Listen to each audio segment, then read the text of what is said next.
Welcome to the She Nailed It show, where faith meets foundation and every renovation tells a redemption story.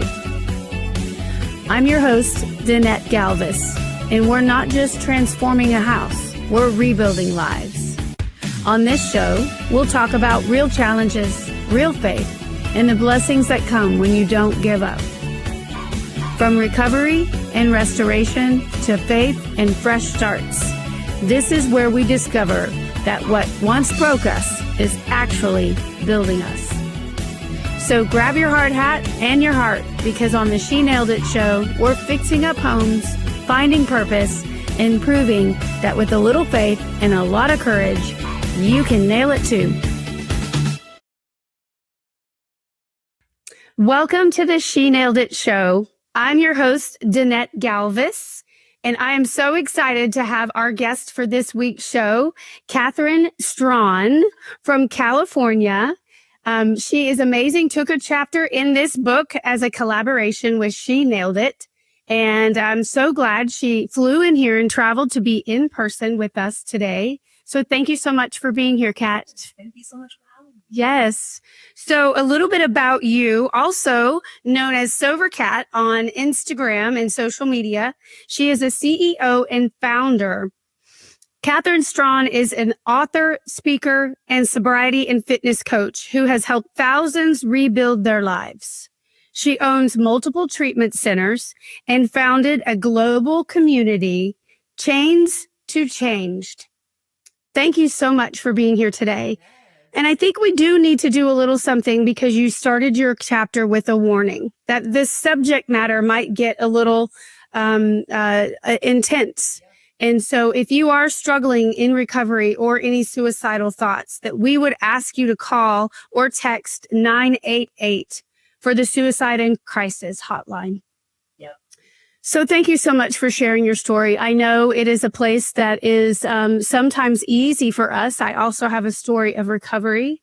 And the practice of sharing it, it becomes more and more important, and it becomes more and more of a passion. So she is my sober sister, and I'm so happy she's in this book as well. So tell us a little bit about what got you to get sober in your life. Sure. Well, I was a very high functioning alcoholic, call it, right? So I had an incredible job. I always made great money. I went to college. I graduated with a business degree. For a really long time, I felt like because I had these external achievements, that disqualified me from alcoholism, right? I really believe you were special. Yeah, and I really believe that in order to be an alcoholic, I had to have certain consequences, like a DUI, or had to go to rehab, or, had to be kicked out of my house or get fired from a job. And I didn't really understand that, alcoholism has actually nothing to do with the external circumstances. It has everything to do with what happens when you take one drink, right? The confusing part is, for a bit of time, I could have one drink and it would be like a test. Like, okay, if I can just have one, I don't have a problem. But what would happen when I had one was that I would obsess about the second or the third. And I had no idea that in itself is an indicator of alcoholism, because I have now triggered this obsession for more. And somebody who's not allergic to alcohol doesn't have that triggered obsession, right? Yeah. They essentially have one drink or half a drink and they can move on with the conversation. I have one drink and I am staring at everybody's wine glass at the dinner table, thinking, can I have another? Are they going to drink that? Or, maybe if I take your dishes to the sink. They left that half full. Exactly. Thinking, how can I possibly sneak more without being, and it hijacks my mind. Yes. Right. And I had no idea until I was 31 years old. And I would wake up every day just hoping today would be different. I could sign, an oath, a lie detector test, I really truly believed today was going to be different. And then a few hours later, that resolve was gone, and I would have a drink, and then I would just be, going through that same loop. And so, a person can only, especially somebody who's high achieving, who is somewhat intelligent, someone successful, can only do that so much before they're like, I just want to kill myself.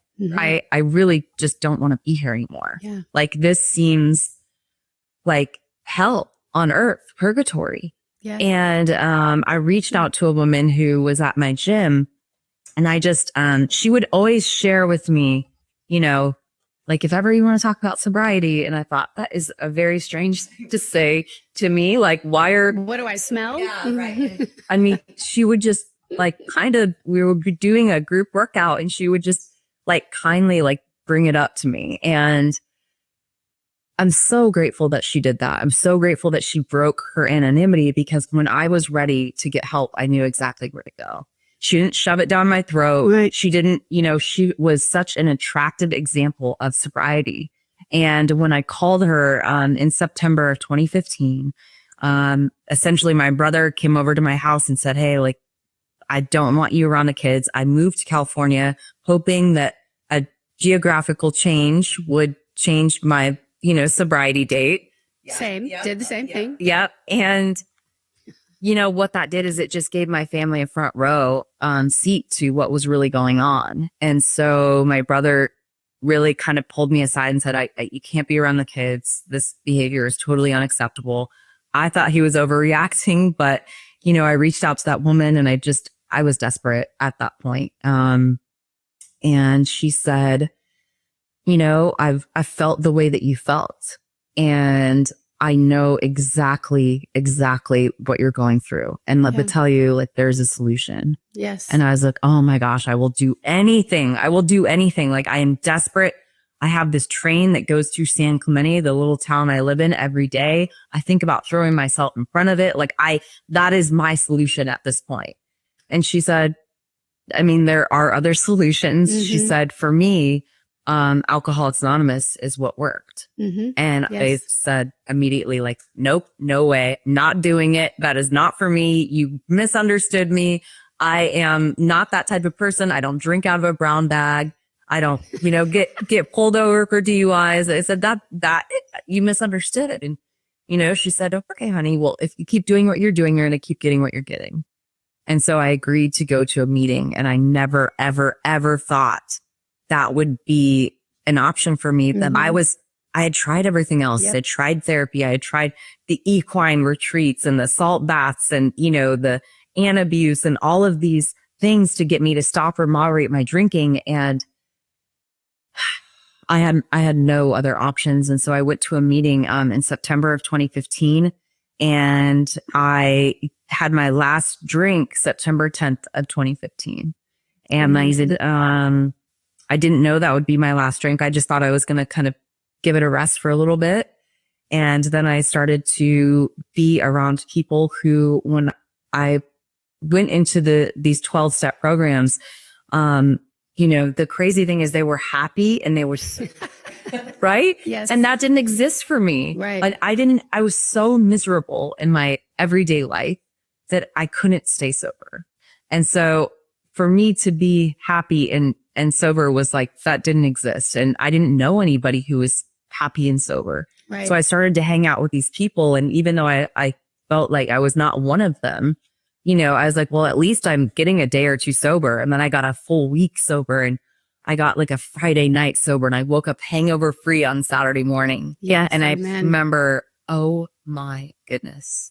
And one thing I want to mention that was very confusing for me is that I knew Jesus, right? I was a born again believer at 18 years old. I found Jesus. Yes. And was baptized when I was 19, and still struggled with this. And I really truly believed, if Jesus could radically heal me, like, why isn't he? Right. Like, maybe this isn't a problem, or maybe I'm not saved. What's wrong? I think all of these weird. And I talked to so many people who say, well, all you need is Jesus. All you need is Jesus. And that's not my story, right? Of course I need Jesus, but I also needed a structured program to teach me how to live, right? The 12 steps taught me not only how to live sober, but I got to go back and look at some of my past mistakes. I got to make an amends for several of them. I got to right my wrongs, because I truly believe that what doesn't get repaired gets repeated. And never seen a program do that, right? It's free. It's available everywhere. Yes. And that program ultimately brought me closer to Jesus because I was so angry. Yes. Like, what the heck, God? Like, did you forget about me? Like, yes. Is this, like maybe I'm, in the parable of the seeds, like I'm the one that fell on the rocky soil and the crows came and snatched it up. Like maybe it didn't actually take root. Maybe I'm not really saved. And all of these, lies, the enemy, just like let me believe. And just, I fell further and further away from Jesus.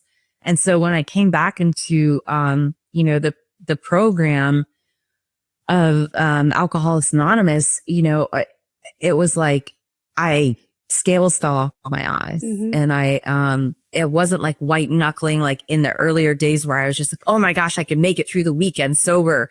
And then, just thinking about constantly not drinking and trying to keep my mind busy.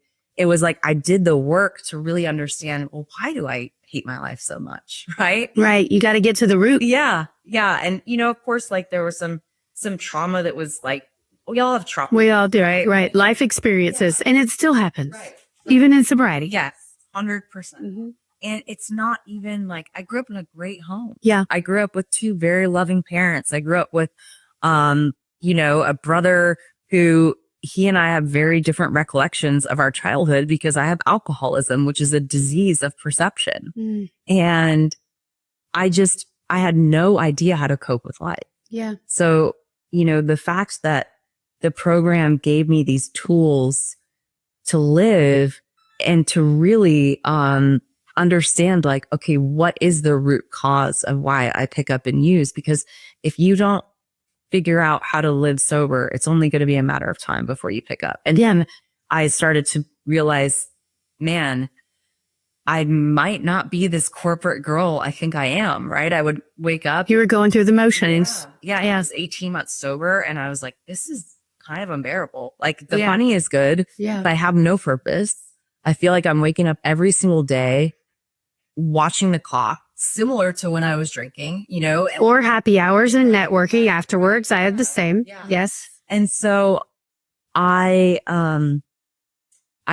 had mentors and they really suggested that I take some time to discover like, what is it that you really want to do with your life? Now that you have the chaos and the distractions pretty much gone, what is it that you want? Like really try to get clear. So I quit my corporate job and I took the next 6 months really trying to get into self-development. I would interview like my mentors and their mentors and just understanding, how did you get to where you are? It's mindset. Yeah. That's amazing. So we will take a commercial break. I love this because I relate so much. You say so much of what I say. So you're making my job very easy. But we're going to take a commercial break and come back and have a further conversation with Kat. Stay tuned. An empowered life has no expiration date. We're all created to do incredible things. Like conquer summits, catch big waves, and live our passions. As time goes on, our bodies begin to show signs that things just aren't as they used to be. Our energy levels decline, sleep patterns shift, and recovery slows. But our bodies are masterpieces of design, holding the potential to bounce back better than ever. With X39, we achieved something remarkable in the field of wellness and regenerative science that others could not. By utilizing LifeWave's unique patented technology, X39 uses light to elevate GHKCU, a copper peptide known to support overall health and wellness. Unlike traditional light therapy, which requires external light sources, X39 uses the body's own infrared light to naturally increase vitality, enhancing the body's flow of natural energy for improvements in strength, stamina, performance, and overall health and well-being. With the simplicity of an affordable, non-invasive, non-transdermal patch. As we age, levels of these life-enhancing elements, which are associated with wellness and longevity, begin to decline. LifeWave invested 10 years into stem cell research, which resulted in over 70 patents, X39 was born to bring to the public a product that can support wellness in an entirely new way, supporting the production of younger, healthier cells with wearable light technology. Becoming a powerhouse is easier than you think. Harness your body's natural potential to maintain youthful energy and vitality, because life comes at you fast, but it doesn't have to pass you by. Live long, live well, live young. Be the light with LifeWave X39. LifeWave. Ding, ding. And then, welcome back to the She Nailed It show. I'm your host, Danette, and we have amazing special guest today, Kat Straughn. Just got married, actually, so we didn't even talk about that yet. But if you're just tuning in, she is a CEO and founder of, I believe, 5 different treatment centers and three recovery centers, detox centers, and helps thousands of people get and stay sober. So thank you for sharing your testimony. Like I said before, you're saying so much that I relate to, and we have a very similar story in regards to getting sober. Why is this my lot in life? I also was found Jesus at a young age, and I thought like I wasn't good enough, or God was a condemning God and shaking his finger at me like, don't drink, don't smoke, no sex before marriage. And that's how God was presented to me until I learned what grace was all about.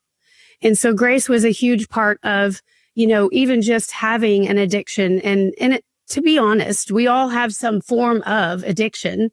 Once you remove that vice, then the behaviors are still there. And you're talking a little bit more earlier about behaviors. So thank you so much for being so vulnerable. I love one thing that you say. It's the first thing in your chapter. Her chapter is From Ashes to Impact. And you say your story is the key that can unlock someone else's prison. The author of that is unknown. But it is so true that being vulnerable and showing up to something like this, saying yes to a book like this, you're doing so much to help unlock someone else's prison. And when you say break anonymity, good word, with the lady that helped you get sober, like she was your angel that was just hanging around in your life, waiting patiently. And you're doing that for so many people to just have a conversation with grace and acceptance. And you've been there, I've been there. So I'm just so grateful for this. So tell us a little bit about what you're doing now. And, I love how God is not finished with your story, right? Is this your first podcast since being married? Yes. Yes. I think we're on day 11 of marriage. Amazing. So a lot has changed. So tell us what 2026 looks like. You have a lot that you offer the community and the viewers. How can someone find you? And what's going on now? Yeah. Well, man. So 2025 was an incredible year. I achieved 10 years sobriety, like you. Yes. Congratulations. Yes. And, built something called Chains to Change, which is a global community, a resource where people can go to log in and get support away from Instagram, away from Facebook. We have so many people. I think we have like 11 or 1,200 members in there. Wow. For, every day logging in, encouraging each other, from all over the world. So that was really incredible. But I met my husband, and we really have just such a passion for helping other people after they are sober, right? So very similar stories that our lives, didn't start like after we got sober. We had so much more work to do. And both feel like when people get sober, they believe that that's the finish line. And I did it. Yeah. Right. And it's no. Now God can really start working in your life. Amen. This is step 0. And so we encounter so many people who need help and accountability when it comes to fitness or daily non-negotiables, or, I know that we're newly married, but we are so passionate about keeping Jesus in the center of our marriage. We do everything together. I mean, we literally he makes me so much stronger. And just having this incredible dynamic of, helping others and then really putting each other first and really building a community of other people. Right now, we're doing a 30-day challenge where we can really help inspire people. It's not a fitness challenge because fitness comes and goes, right? We want this to be an identity shift. And we find that people's identities really shift when they change their daily habits. But for us, we believe that has to start with God, right? Like, you can go and search for who you are and go to all these retreats and meet with all these, gurus and take all these potions or whatnot. But if you are not going to your creator, you are going to be searching endlessly. I love that. And so, we are very, we're rooted in the faith and we love having Jesus at the center. We believe that, if we can help other people, just inspire them to read the word every day, right? Starting the day with the word. And then, we have a set of daily non-negotiables that we do throughout the day that are nutrition related, that are spiritual related, that are, physical related. And then really just at the end of the day, looking back and being like, how did I do today? How can I do better tomorrow? And this is our first challenge that we've done like this. We did like a master class on Sunday, just kind of walking people through what we've done to get here. And not that we are finished products by any means, but these are things that we do on a daily basis to just have a level of excellence that I feel like other people, strive to have as far as their physical bodies, just mindset, feeling like they're really waking up and they're excited about life. Yeah. Right? Like not like another day, because nobody's gonna or want to stay sober if they wake up every day feeling really. Right. I love how you say identity shift. I have really been focused on the mindset shift, which that's important. And you just said that too. But the identity shift is such a deeper, powerful thing. I'm going to adopt that. And you also have a journal here, which also is, you talk about the beginning of the day, what you do, and you come back and you reflect on that as well. Are you using this in your program as well? Yeah, totally. So this is what she has physically that is a resource for people. Yeah. We found at sobrietyjournal.com. We are currently sold out, but we have another shipment coming. Nice. But yeah, and always starting the day with gratitude on, your intention for the day.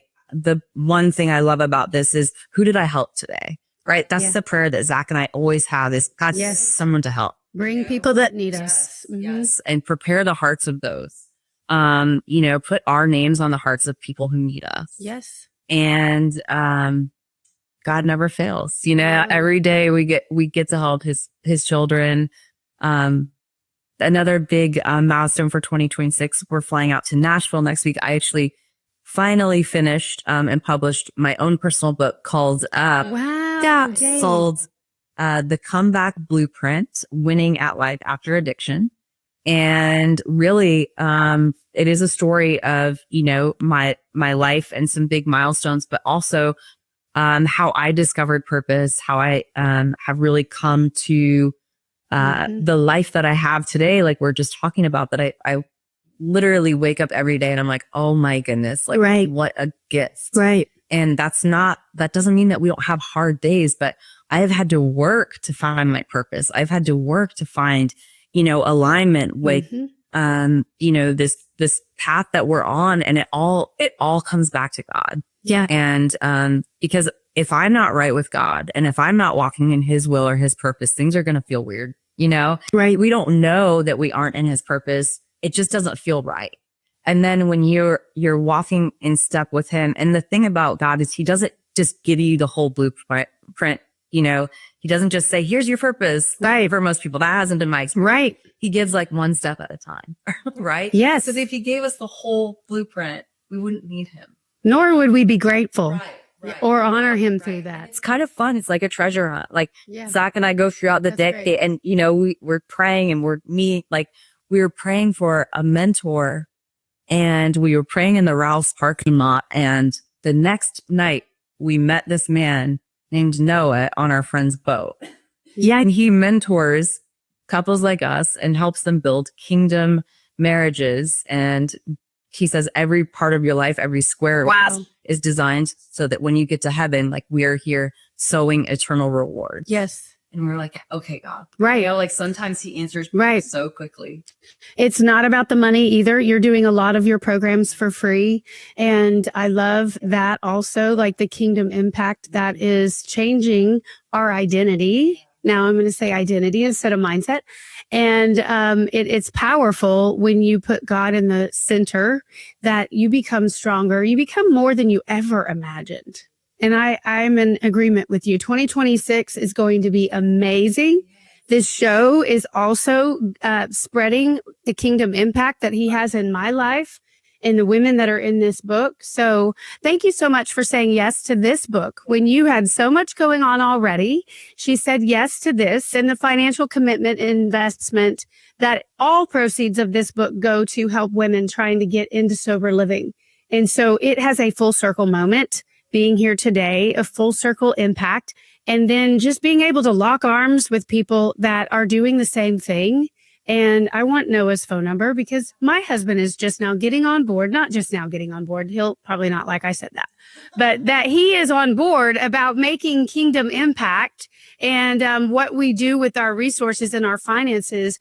Our identity is changing in our financial resources as well, through being obedient to sobriety for 10 years. He's also sober 10 years. And through, the financial gifts that God gives us is being redirected in a different way. It's not another handbag. Yeah. So thank you so much for being here. And we actually have an event to go to tonight. It's the She Nailed It book launch and book signing event. So we've got to go and do that. Stay tuned. We'll be here next week. Thank you so much for being here. Thank you. All right. Have a good night. That's a wrap on this episode of the She Nailed It show. I am so honored you spent this time with us today. If you enjoyed the show, click follow or subscribe, drop a review, and share the episode. This really makes an impact for the next person needing courage along their journey too. Want to stay connected and be inspired by more stories and victories? Visit kingdomrehabher.com and follow me on all social media platforms. Until next time,